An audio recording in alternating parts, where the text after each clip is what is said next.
Bangladesh cricket দল ১ থেকে ১৫ ওভারের মধ্যে তার ইতিহাসের সেরা ফিল্ডিংটা দিয়েছে আজকে আফগানিস্তানের সঙ্গে সিরিজের শেষ ম্যাচে।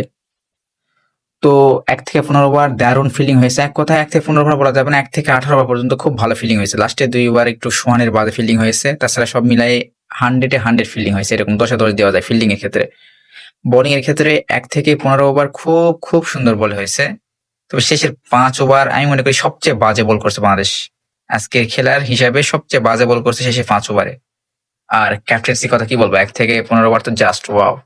কিন্তু জ্যাক্কু, এই জ্যাক্কু মালটা শালা কি বলবো আর।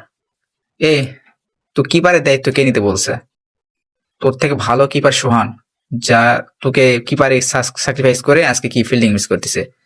আর তুই কিপারও থাকা পারিস না, ক্যাচ মিস করিস, সাইড দিয়ে বলগুলো ধরা পারিস না। শালা জ্যাক্কুর বাচ্চা জ্যাক্কু খেলাটা নষ্ট করে দিছে। আজকে ১২০ রানের মধ্যে আফগানিস্তান প্যাকেট হয়ে যেত, তাত হয়ে গেল ১৪৩ রান। দেখা যাক জ্যাক্কুর দল কি করতে পারে। তবে আমি মনে করি সিন্ডিকেটে জ্যাক্কু মালকে যদি বাংলাদেশ থেকে আউট করা যায়, এক কথায় তার ক্যাপ্টেন্সি ভালো, তবে কিপার থেকে যদি আউট করা যায় তাহলে বাংলাদেশ ক্রিকেট দল আরো ভালো হবে। তো শুভকামনা রইল বাংলাদেশ ক্রিকেট দলের জন্য। আর জ্যাক্কু, আজকের ম্যাচে যদি হারিস রে, তোর খবর আছে।